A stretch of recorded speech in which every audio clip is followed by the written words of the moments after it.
우리가 지난주까지 하박국을 마쳤고요. 오늘부터 이제 요한복음 3장을 좀 같이 살펴보려고 합니다. 요한복음 3장은 성경 안에서도 굉장히 중요한 본문 중에 하나입니다. 우리가 너무나 잘 아는 요한복음 3장 16절도 또 그 안에 있죠.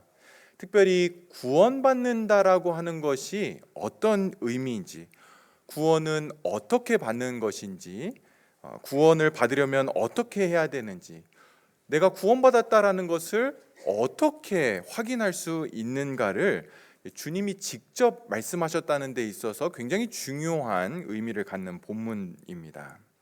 우리가 교회를 오래 다녔어도 이런 질문을 받으면, 개인적으로 받으면 좀 대답을 잘 못하죠. 구원은 어떻게 받는 겁니까? 구원 받았다는 걸 어떻게 확인할 수 있습니까? 이런 질문들 받으면 정확하고 클리어하게 답을 못합니다. 정리가 잘 안 되어 있기도 하지만 또 우리 안에 확신이 없는 그런 경우들이 많이 있죠. 그래서 이번 기회에 우리가 함께 이런 질문들에 대해서 성경이 어떻게 말하는지, 특별히 주님이 어떻게 말씀하시는지를 같이 살펴보려고 합니다. 여러분, 제가 요한복음 3장을 함께 살펴보려고 하는 것은 단지 구원에 대해서 정리해보자 이런 것만은 아닙니다. 사실 정리가 안 되어 있어도 구원을 받는 데는 아무런 지장이 없습니다. 근데 여러분과 함께 요한복음 3장을 살펴보면서 기대하는 게 몇 가지가 좀 있습니다. 첫 번째는 구원을 받았다라고 하는 것이 어떤 의미인지를 분명하게 바르게 아는 것입니다. 우리 안에 어떻게 구원이 이루어졌는지를 우리가 알게 되면 우리는 경이로움에 사로잡히게 됩니다. 그냥 놀라움 정도가 아니고요, 경이로움에 사로잡히게 됩니다. 하나님이 얼마나 놀라운 일을 나 같은 것에게 허락을 하셨는지를 보게 될 때에 우리는 참되게 하나님을 기뻐하고, 하나님을 사랑하고, 하나님께 감사하고, 하나님을 영화롭게 하는 일들을 우리의 마음에서부터 하게 된다라는 겁니다. 그냥 밍숭밍숭하게 하나님 믿는 거 말고, 또 일요일이 됐기 때문에, 주일이기 때문에 예배 자리에 나오는 것이 아닌 감격과 감사와 기쁨으로 예배 자리에 서게 되는, 하나님을 예배하는 일들이 일어나기를 기대하는 거죠.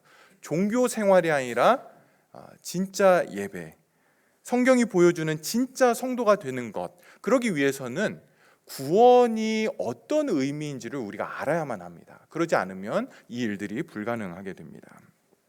두 번째로 제가 기대하는 것은 가장 어려운 일이기도 하는데요, 실제로 우리 안에 구원이 일어나기를 기대하고 있습니다.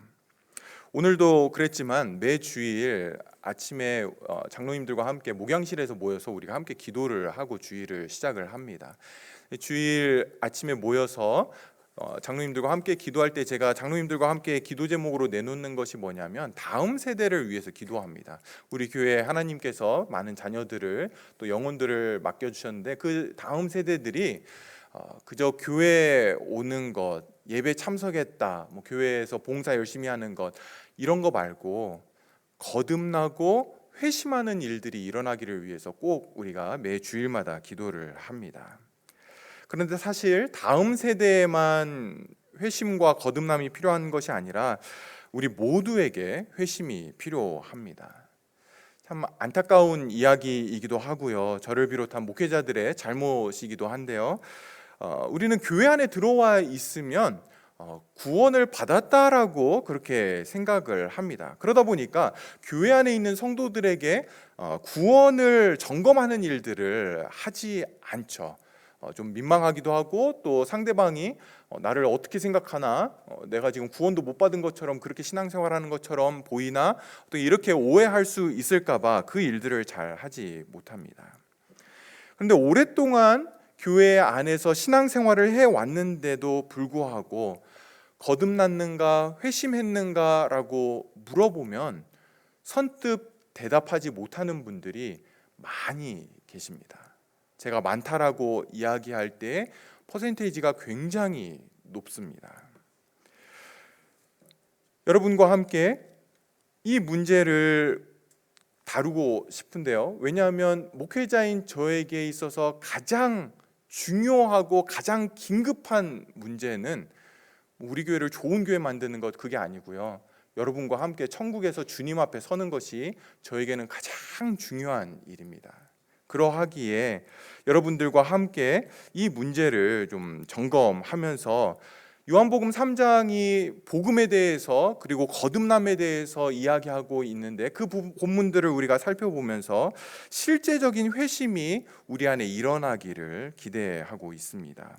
물론 저는 누구 한 명도 여러분의 구원에 기여할 수 있는 부분이 조금도 없습니다. 대신 하나님의 말씀에 의지할 뿐입니다. 구원은 믿음으로 얻는 것이죠. 근데 믿음은 어디서 나옵니까? 믿음은 들음에서 나고 들음은 그리스도의 말씀으로 말미암는다라고 바울이 이야기를 하고 있죠. 그런 면에서 저는 도구입니다. 그리스도의 말씀을 여러분들에게 전해야 하는 그런 도구이고요. 성령께서 그 들려지는 말씀으로 여러분 마음 가운데 역사하셔서 구원받을 수 있는 그런 믿음을 주시기를 소망하는 것이죠. 그래서 제가 기대한다라고 하는 것은 하나님 말씀을 전하겠다라고 하는 겁니다. 베드로전서 1장 23절에 보시면 너희가 거듭난 것은 썩어질 씨로 된 것이 아니요 썩지 아니할 씨로 된 것이니 살아있고 항상 있는 하나님의 말씀으로 되었느니라. 여러분, 거듭나는 것은 전적으로 하나님에게 달려 있는 것입니다. 그런데 하나님께서 한 사람을 거듭나게 하실 때에 예수 그리스도의 그 복음을 사용하십니다. 말씀을 도구로 사용해서 거듭남의 일들을 하신다라는 거죠. 그래서 제가 기대를 할 수 있는 겁니다. 회심이 저의 설교의 그 언변에 달려있는 것이 아니고요, 정말 초라한 설교 안에 하나님의 말씀을 담고 그 말씀을 통해 성령 하나님이 우리 안에 거듭나는 그 심령들을 허락하실 때에 이 일들이 일어나게 되는 겁니다. 우리가 할 수 있는 것은 간절한 기대 그리고 소원, 소망을 가지고 기도하면서 말씀 앞에 서는 겁니다. 그래서 여러분들께 간곡히 부탁드리는 것은, 우리가 요한복음 3장을 이렇게 쭉 살펴보는 동안 여러분들이 좀 기도를 같이 담아주시기를 부탁을 드립니다. 성령께서 역사하셔서 우리 공동체 안에 회심하는 일들이 좀 일어나도록, 거듭나는 심령들을 허락해 주시도록 같이 기도하면서 말씀을 들을 수 있기를 부탁드립니다. 세 번째로 제가 기대하는 것은요, 저는 우리 교회가 복음이 선명한 교회가 되기를 기대하고 있습니다. 좋은 사람들, 좋은 건물, 좋은 프로그램, 이런 것도 좋지만 저는 우리 교회가 복음이 선명하게 살아있는 그런 교회가 되기를 소망하고 있습니다. 요즘 많은 교회들이 사람들이 듣기 좋은 그런 메시지를 전하고 또 사람들을 많이 모을 수 있는 방법, 그래서 마치 유저 프렌들리한 그러한 교회, 사람들이 좋아하는 교회를 만들려고 합니다. 그러나 우리 교회는 안 그러죠. 안 그러려고 하죠. 우리는 하나님이 기뻐하시는 교회를 세우려고 목표하고 있고, 그러기 위해서는 하나님의 말씀이, 하나님의 복음이 선명하게 살아 있어야 됩니다. 그래야 생명을 살릴 수 있는 교회가 되기 때문에 그렇습니다. 여러분, 우리 교회는 화려한 유람선이 아닙니다. 우리 교회는 구조선입니다. 여러분이 유람선을 생각하고 탑승을 하셨다면 안타깝지만 잘못 탑승하셨습니다. 우리 교회는 구조선이죠. 구조선. 화려한 장식도 없고 맛있는 스테이크는 없지만 사람을 살리는 그러한 교회, 구조선이 되기를 기대하고 있습니다. 물론 다른 거 다 필요 없다, 중요하지 않다, 하지 않겠다, 이런 이야기가 아닙니다. 무엇이 중요한지 중심이 잡혀 있는 교회를 세워가야 한다라는 거죠. 그런 면에서 요한복음 3장은 너무너무 중요한 본문이고 텍스트입니다. 이러한 기대와 목적을 가지고 우리가 요한복음 3장을 한 10회 정도에 걸쳐서 좀 자세하게 살펴보려고 합니다. 오늘 우리가 읽은 본문은 예수님과 니고데모의 대화로 이루어져 있습니다. 여러분, 니고데모는 어떤 사람입니까? 1절 보십시오. 1절 보시면 그런데 바리새인 중에 니고데모라 하는 사람이 있으니 유대인의 지도자라. 이 요한 사도가 니고데모를 소개하면서 바리새인이다라고 이렇게 이야기하고 있고요. 또 유대인의 지도자다 이렇게 우리에게 소개를 해주고 있습니다. 우리가 바리새인이라고 하면 복음서에서 예수님에게 신랄한 질책을 받고 책망을 받았기 때문에 이 바리새인들은 정말 나쁜 놈들, 쓰레기 같은 사람들 이렇게 생각할 수 있는데요. 사실 그 당시 유대인들에게 있어서 바리새인들은 굉장히 존경을 받는 사람들이었습니다.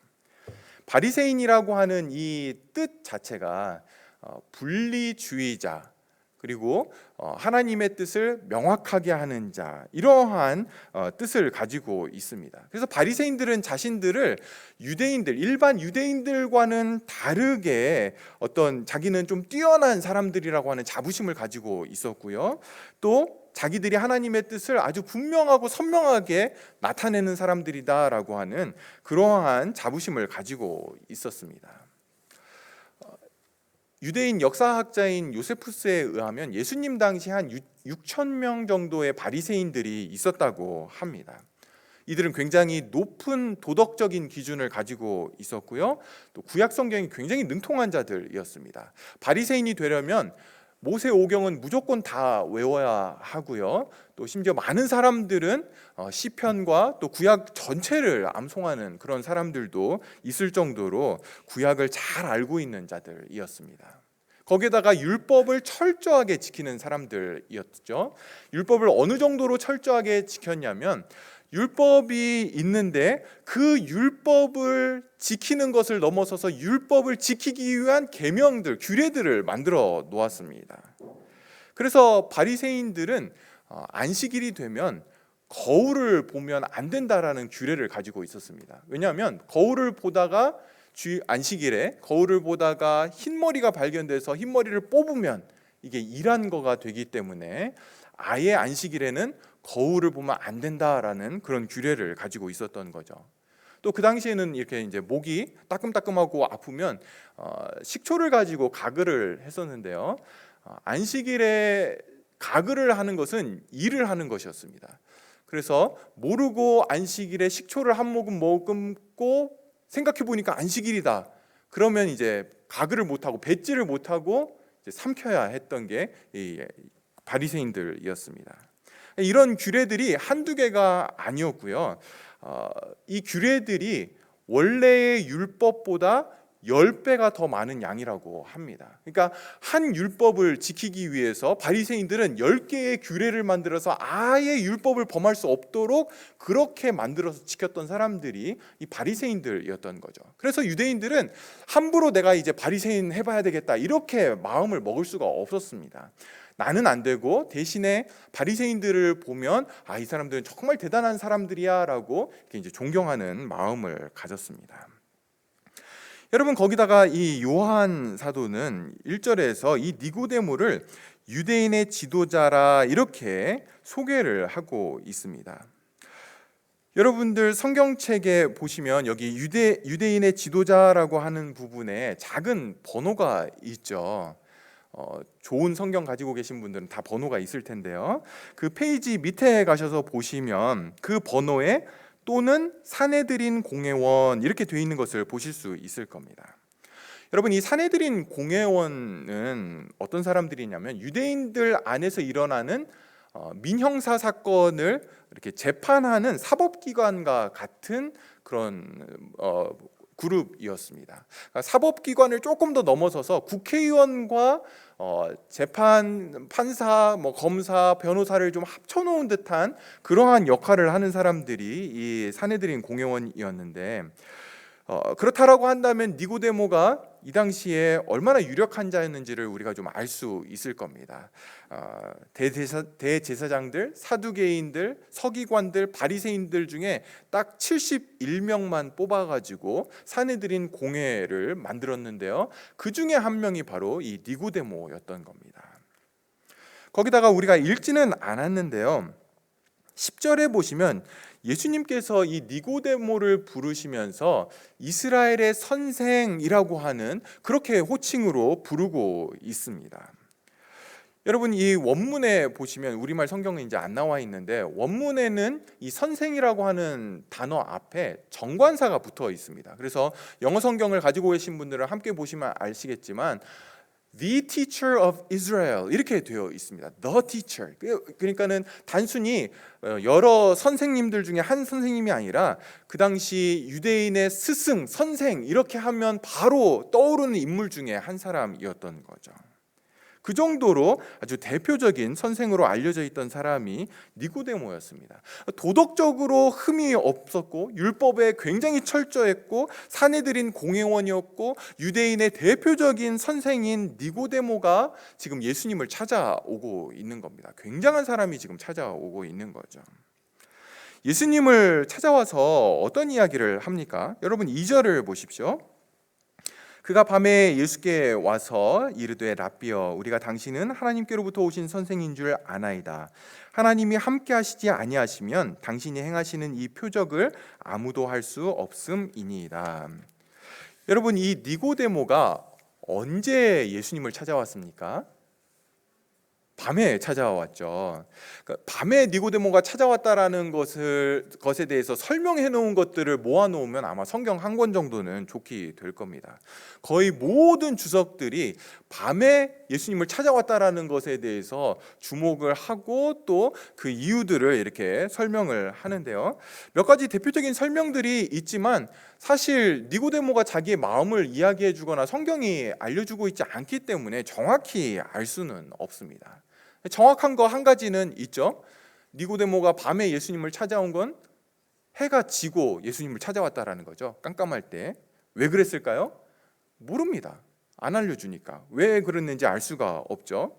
니고데모 아내가 니고데모에게 눈 치워놓고 가, 이스라엘은 눈이 안 내릴 수도 있으니까 눈은 아니고 풀 깎아놓고 가 이렇게 했다거나 아니면 설거지 해놓고 가 이래서 늦어졌을 수도 있고 또 쉬다 보니까 밤이 되었을 수도 있겠죠. 또 낮에는 예수님 주변에 사람들이 너무 많았기 때문에 좀 사람들이 없는 그런 시간에 예수님을 찾아왔을 수도 있습니다.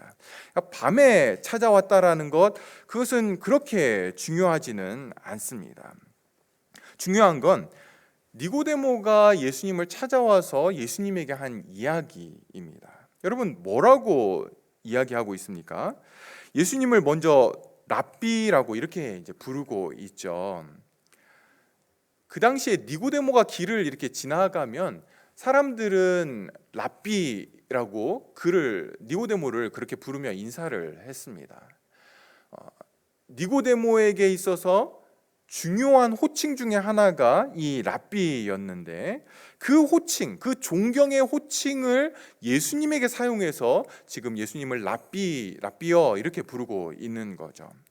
사실 니고데모의 어떤 지위와 또 유대인의 선생이라고 하는 어떤 이렇게 불려지는 것들을 볼 때에 니고데모는 상당히 나이가 있었을 겁니다. 그런데 예수님은 어떻습니까? 지금 공생의 사역 초기이죠. 그러니까 30세 갓 넘긴 그러한 젊은 청년에게 유대인들의 이스라엘의 스승이라고 선생이라고 불리는 자가 젊은 청년을 랍비어라고 부른다라는 것은 굉장한 존경의 마음을 담아서 그렇게 부르고 있는 겁니다. 그런데 니고데모는 여기서 한 걸음 더 나아가죠. 당신은 하나님께로부터 오신 선생인 줄 우리가 압니다. 이렇게 이야기를 합니다. 자기보다 훨씬 낫다라는 겁니다. 하나님이 함께 하시지 아니하시면 당신이 행하시는 이 표적을 아무도 할 수 없습니다. 니고데모는 지금 주님에게 당신은 보통 사람은 아닙니다. 그리고 저보다도 훨씬 더 뛰어나고요. 하나님이 함께 하시는 것이 제 눈으로 확인이 됩니다라고 그렇게 굉장한 칭찬을 하고 주님을 인정을 하고 있습니다. 여러분 니고데모가 왜 예수님을 찾아왔습니까? 이 표적 때문에 그런 거죠. 예수님이 행하시는 표적들을 보니까 이거는 하나님이 함께 하시는 사람이 아니면 할 수 없음을 알게 된 겁니다. 보통 사람이 아니라는 것을 보게 된 거죠. 표적 때문에 예수님을 찾아왔는데 예수님은 표적에 대해서 뭐라고 말씀하시는지 한번 잘 보십시오. 여러분 요한복음 6장으로 좀 몇 장 더 넘어가서 한번 보십시오. 요한복음 6장 이 요한복음 6장의 초반부에는 우리가 잘 아는 오병이어 사건이 기록되어 있습니다. 오병이어 사건이 일어나고 남자만 5천 명이 되는 그런 많은 사람들이 먹고 난 후에 그 밤중에 예수님과 제자들이 이 갈릴리 호수 건너편으로 넘어가게 되죠. 사람들이 다음 날에 그걸 알고는 무리들이 예수님을 찾아서 갈릴리 바다 건너편으로 와서 예수님에게 나왔습니다. 그렇게 온 그들에게 예수님이 하시는 말씀이 뭐냐면 26절에 요한복음 6장 26절에 예수께서 대답하여 이르시되 내가 진실로 진실로 너희에게 이르노니 너희가 나를 찾는 것은 표적을 본 까닭이 아니요 떡을 먹고 배부른 까닭이로다. 이 사람들이 왜 왔습니까? 사실 오병이어의 그 사건을 보고 그 표적을 보고 사실 예수님에게 온 거죠. 근데 예수님이 하시는 말씀이 뭐냐면 너희가 표적을 보고 나에게 온 것이 아니라 떡을 먹고 배가 불렀기 때문에 나를 찾아왔다라고 그렇게 말씀을 하고 있습니다. 여러분들이 표적에 대해서 이걸 좀 염두에 두시고 기억을 하시고 이제 마태복음 12장으로 한번 넘어가 보시죠. 마태복음 12장 38절부터 좀 보도록 하겠습니다.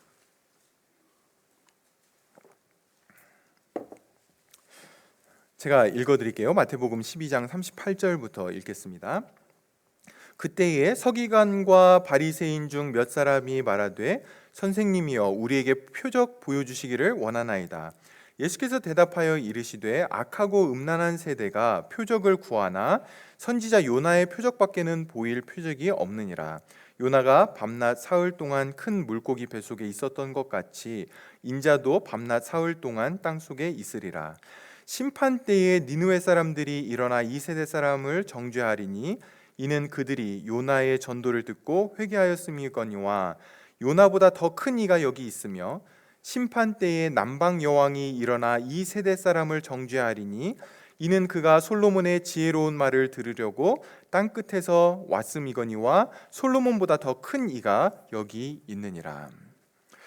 서기관과 바리새인 몇 명이 예수님에게 와서 당신이 선지자라고 하는 그 증거를 표적으로 어떤 기적으로 보여주십시오라고 요구를 합니다. 그러자 주님이 뭐라고 말씀하시냐면 내가 너희에게 보여줄 표적은 없고 요나의 표적밖에는 보여줄 게 없다라고 말씀을 하십니다.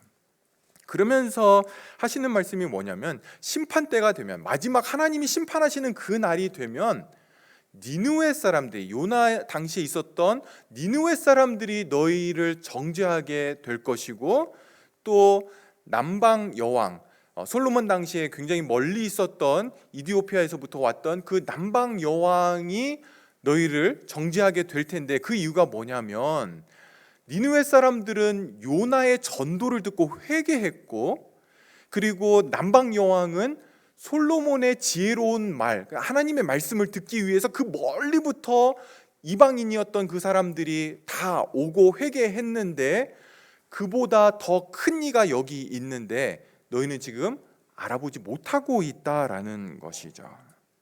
다시 말해서 너희들에게 내가 표적을 보여줘도 너희들은 이 표적이 가리키는 진짜 의미를 볼 수 있는 눈이 없다라는 겁니다. 예수님을 알아보는 눈, 표적을 통해서 예수님을 알아보는 눈, 거듭나지 않으면 어떠한 표적을 보더라도 어떠한 기적을 보더라도 너희는 내가 메시아라는 걸 알 수 없다라는 거죠. 그래서 요한복음 6장에서 예수님이 너희들은 표적을 보고 나에게 온 것이 아니라 먹을 것 때문에 떡을 먹고 배부른 까닭에 나를 찾아온 것이다 라고 그렇게 말씀을 하시는 거죠. 너의 1차원적인 그런 욕구 때문에 나에게 온 거지 표적을 보고 내가 메시아라는 걸 알고 그렇게 찾아온 것이 아니다라는 겁니다. 여러분 이거를 니고데모와 다시 연결을 시키면 니고데모는 자신이 표적을 보고 하나님이 이 예수라고 하는 청년과 함께 있음을 알게 되었고 그래서 예수님을 찾아왔다라고 그렇게 이야기를 하고 있습니다. 그런데 예수님이 하시는 말씀은 네가 표적을 보고 나를 찾아온 것이 아니라 사실은 너의 가장 기본적인 욕구를 채움받기 위해서 나를 찾아왔다라고 이야기를 합니다. 그러니까 표적은 예수님이 메시아시고 구원자시고 우리의 주인이시고 창조주시고 모든 왕들의 왕이시고 우리를 다스리시고 인도하시는 분이라는 것을 보여주기 위한 것인데, 거듭나지 않으면 아무리 표적을 봐도 절대로 예수님을 그런 분으로 볼 수 없다라는 거죠. 그리고 그것은 지금도 마찬가지입니다. 주님이 이런 니고데모에게 하시는 말씀을 한번 보시죠. 여러분 3절 말씀, 우리 3절 같이 읽겠습니다. 예수께서 대답하여 이르시되 하나님 나라를 볼 수 없느니라. 여러분, 예수님은 친절한 척 하지를 않으세요. 사람들을 기분 좋게 하기 위해서 어떤 립서비스나 또는 그런 말들을 하지 않는 분이라는 거죠. 직설적이고 straightforward한 그런 분이십니다. 여러분, 니고데모는 예수님을 굉장히 높여주고 있고 인정해주고 있는데, 예수님은 니고데모에게 그래, 만나서 반가워, 어떤 이런 한마디 없이 그냥 진실을 이야기를 하시죠. 근데 진실이 무엇이었습니까? 거듭나야 한다라는 겁니다. 거듭나지 않으면 하나님 나라를 볼 수 없다라는 거죠. 다시 말해 구원받지 못했다라는 겁니다. 천국까지 못한다라는 이야기를 지금 니고데모에게 하고 있는 겁니다.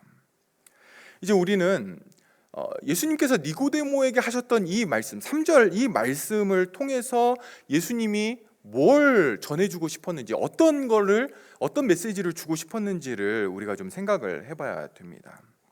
첫 번째로 예수님이 니고데모에게 하시는 말씀은 종교가 중요한 게 아니고 생명이 필요하다라고 지금 말씀을 하고 있는 겁니다.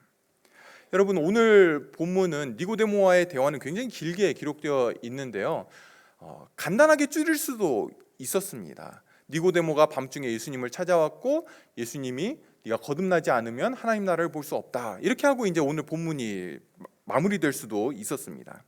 근데 요한은 오늘 본문을 기록을 하면서 그렇게 짧게 끝내지 않고 니고데모가 어떤 사람이었는지, 바리새인이었고 유대인의 지도자였고 거기다가 이스라엘의 선생이라고 하는 이런 것들을 다 집어넣어서 우리에게 보여주고 있습니다. 가장 도덕적이고 가장 종교적이고 종교심이 투철한 그러한 바리새인이었던 거죠. 근데 여러분, 이러한 니고데모에게, 저와 여러분에게 필요한 것은 기독교라고 하는 종교가 아니라 생명입니다. 주님이 거듭남에 대해서 언급하시는 것은 이 거듭남이 생명을 탄생시키기 때문에 그런 것이죠. 누가복음 9장에 보시면 예수님이 한 청년에게 나를 따르라라고 이야기를 합니다. 나를 따르라라고 하는 것은 그 당시 예수님이 제자들을 부를 때 사용했던 그런 표현이었습니다. 그러니까 이 사람을 제자로 부르는 그러한 것이었죠. 그런데 이 청년이 뭐라고 대답을 하냐면, 지금 우리 아버지가 돌아가셔서 장례 중인데 장례만 끝나면 제가 주님을 따르겠습니다라고 이렇게 이야기를 합니다. 그러자 예수님이 하시는 말씀이, 죽은 자들로 죽은 자를 장사 지내게 하고 너는 하나님의 말씀을 전파하라라고 그렇게 이야기를 하십니다. 그러니까 예수님에게 있어서는 육신적으로는 살아 있었지만 주님이 볼 때는 죽어 있는 사람들이 있었다라는 거죠.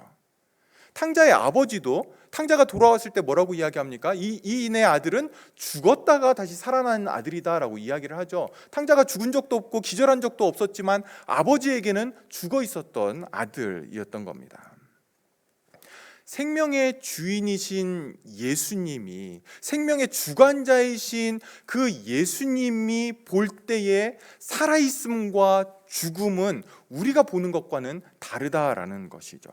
그런데 중요한 것은 종교가 이 생명을 주지는 못한다라는 것입니다. 잘 들으십시오. 교회를 얼마나 다녔든지, 모태신앙이든지, 부모님이 목사든 장로든 권사든 선교사든, 부모님이 얼마나 열심히 신앙생활을 했든지 그것은 전혀 우리에게 생명을 주지 못합니다. 이 땅에서 열심히 산 것, 성실히 산 것, 가족들을 위해서 수고하고 애쓴 것, 도덕적으로 윤리적으로 남에게 피해 주지 않고 살아온 것, 우리에게 생명을 조금도 주지 못합니다. 세상은 이런 모습들을 보면서 찬사를 보내고 칭찬을 합니다. 도덕과 윤리는 이런 모습들을 보면서 환호하고 그리고 박수를 치죠. 그런데 기독교는 다릅니다. 여러분, 오늘 본문 바로 앞에 2장 마지막 부분을 한번 보십시오. 2장 23절부터 보시면 6월절에 예수께서 예루살렘에 계시니 많은 사람이 그의 행하시는 표적을 보고 그의 이름을 믿었으나 예수는 그의 몸을 그들에게 의탁하지 아니하셨으니 이는 친히 모든 사람을 아심이요 또 사람에 대하여 누구의 증언도 바칠 필요가 없었으니 이는 그가 친히 사람의 속에 있는 것을 아셨음이니라. 많은 사람들이 예수님이 행하시는 표적을 보고 예수님을 믿었다라고 이렇게 이야기를 합니다. 그런데 예수님은 그들을 믿지 않았습니다. 그래서 그들에게 자신을 의탁하지 않았던 거죠. 그런데 바로 이어서 3장에 그런데라고 하면서 니고데모를 소개하고 있습니다. 무슨 이야기입니까? 오늘 본문 앞에 있는 그 2장 마지막에 있었던 사람들, 무리들과는 완전히 차원이 다른, 레벨이 다른 니고데모가 등장을 하게 되는 거죠. 종교적으로든 윤리적으로든 도덕적으로든 사회적으로든 지식적으로든 신분적으로든 너무나 수준이 다른 니고데모였지만 그런데 주님의 반응은 똑같습니다. 2장 마지막에 있는 그 많은 사람들이나 니고데모나 주님은 그들을 믿지 않으시죠. 더 선하게 살아야 된다, 더 착하게 살아야 된다, 더 종교적이어야 된다, 그런 이야기가 아닙니다. 생명 자체가 없다라는 것입니다. 둘 다 거듭나야 되는 거죠. 생명이 없는 것이 문제입니다. 저와 여러분에게 필요한 것은 기독교라고 하는 종교가 아니라 생명입니다. 교회를 다닌다고 이것이 가능한 것이 아닙니다. 거듭남으로 인해 주어지는 생명이 필요한 것입니다. 두 번째로 오늘 니고데모와의 이야기를 통해서 우리가 꼭 기억해야 될 것은요, 거듭난다라고 하는 것은 예수님의 초자연적인 그런 역사를 인정하는 것이 아니라 그 초자연적인 역사가 우리 안에서 경험되어져야 거듭남이 일어나게 되는 겁니다. 여러분, 니고데모는 주님의 표적을 보면서 이거는 정말 하나님이 함께 하시지 않으면 할 수 있는 일 아니야 라고 분명히 알았습니다. 이 사람, 이 예수는 예수님이 함께 하시는 그러한 사람이야 라는 것을 인정했고, 그러한 예수님에게 나오지 않으면 안 되었던 그러한 갈급한 마음을 가지고 예수님에게 나왔던 것이죠. 예수님의 사역 속에서 하나님이 하시는 일들을 분명하게 봤던 사람입니다.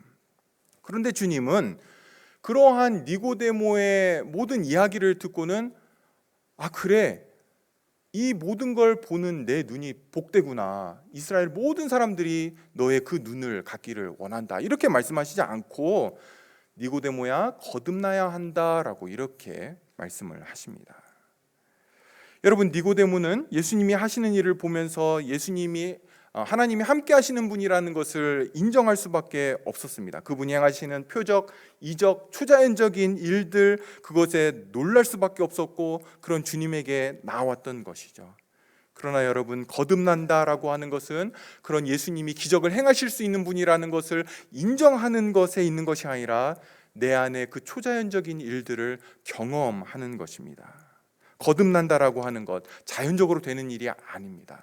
우리의 노력으로 되는 것이 아닙니다. 초자연적인 일인 거죠. 우리가 이제 몇 주간에 걸쳐서 계속해서 거듭남에 대해서 살펴보게 될 텐데요, 거듭난다라고 하는 것은 절대로 인간의 힘으로 할 수 있는 것이 아닙니다. 여러분, 요한복음 1장 12절 13절을 보시면 우리가 잘 아는 말씀이죠. 영접하는 자 곧 그 이름을 믿는 자들에게는 하나님의 자녀가 되는 권세를 주셨다라고 말씀합니다. 하나님의 자녀가 됩니다, 믿는 자들에게. 근데 이건 어떻게 가능합니까? 이는 혈통으로나 육정으로나 사람의 뜻으로 나지 아니하고 하나님께로부터 난 자들이다라고 그렇게 말씀을 합니다. 사랑하는 여러분, 우리의 마음 중심에서 예수님은 하나님의 아들입니다 라고 굳게 믿는다라고 해서 거듭나는 게 아닙니다. 왜냐하면 복음서에 보면 마귀도 예수님이 하나님의 아들이라는 것을 선포합니다. 그러나 마귀가 구원받는 것은 아닙니다. 성도 여러분, 여러분은 기독교가 이런 종교라는 것 알고 있습니까?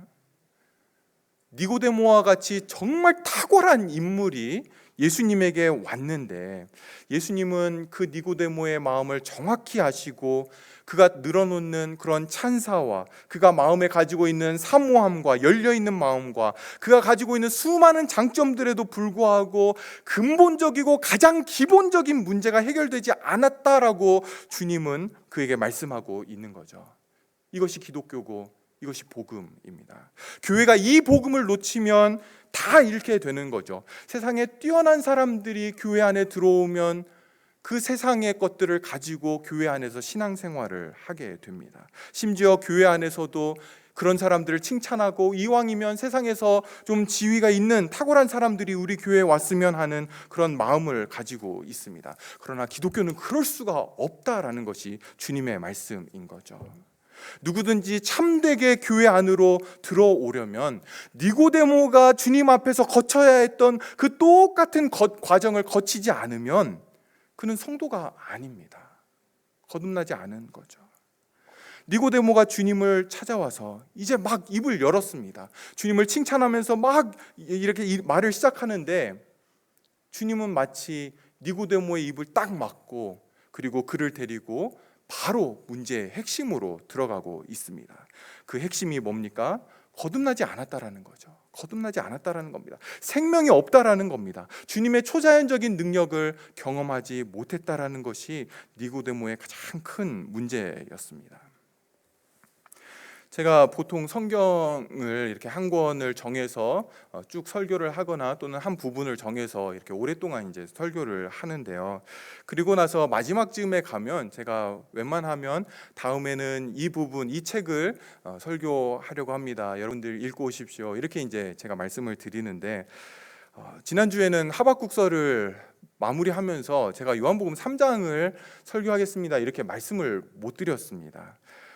왜냐하면 결정을 못했기 때문에 그렇습니다. 주중에도 사실은 사사기를 하려고 공부도 시작을 하고 그랬다가 이렇게 요한복음 3장을 좀 살펴봐야 되겠다 이렇게 이제 바꾸게 됐습니다. 요한복음 3장이 중요하기는 한데 그런데 선뜻 이거를 해야 되겠다라고 마음을 먹지 못했던 이유가 뭐였냐면 사실 여러분들처럼 너무 사랑스럽고 너무 귀한 분들을 니고데모가 서 있는 자리에 세워야 한다라는 것이 목회자로서 저에게는 굉장히 큰 부담이었고 또 아픔이기도 했습니다. 그래서 굉장히 고민을 많이 했는데요. 그럼에도 불구하고 오늘날 교회가 무너져가고 있고 많은 성도들이 제대로 서지 못하는 것들이 이 부분이 점검되지 않았기 때문은 아닐까라는 그러한 문제의식 때문에 마음이 힘들었지만 저희 교회에서부터 이 부분을 시작하기로 마음을 먹었습니다. 소원하기는 우리가 요한복음 3장을 살펴보면서 성령께서 우리가 지금까지 어떻게 신앙생활을 해왔든지 간에 그것들은 좀 잠시 접어놓고 주님이 말씀하시는 이 말씀 앞에서 내가 정말 거듭났는지 내가 정말 성도인지를 다시 한번 좀 살펴보고 점검하고 정직하게 우리가 좀 들여다보고 주님이 니고데모에게 하신 말씀을 저와 여러분 마음 가운데 성령께서 새겨주셔서 우리 교회가 회복되고 또 기독교의 생명력이 저와 여러분 안에 회복되기를 간절히 소원합니다. 기도하겠습니다. 하나님 아버지, 오늘 말씀을 살펴보면서 듣기 거북하고 또 어떤 면에서는 우리가 다 아는 것처럼 여겨지던 그 말씀들을 다시금 우리의 마음에 새깁니다. 주께서 니고데모에게 하셨던 거듭나지 않으면 하나님 나라를 볼 수 없다라고 하는 그 말씀이 우리 안에서 이번 한 주간 고민되게 하시고 그 말씀을 통해 우리 자신들을 살펴보게 하시고 정말 우리가 거듭났는지 하나님의 백성이고 하나님의 성도인지를 볼 수 있는 정직하게 들여다볼 수 있는 마음과 눈을 허락하여 주시옵소서. 그렇게 한 주간 고민하는 모든 성도들에게 성령께서 은혜를 더하셔서 주님 앞에 온전하게 서는 은혜들을 허락하여 주시옵소서. 예수님의 이름으로 기도합니다. 아멘.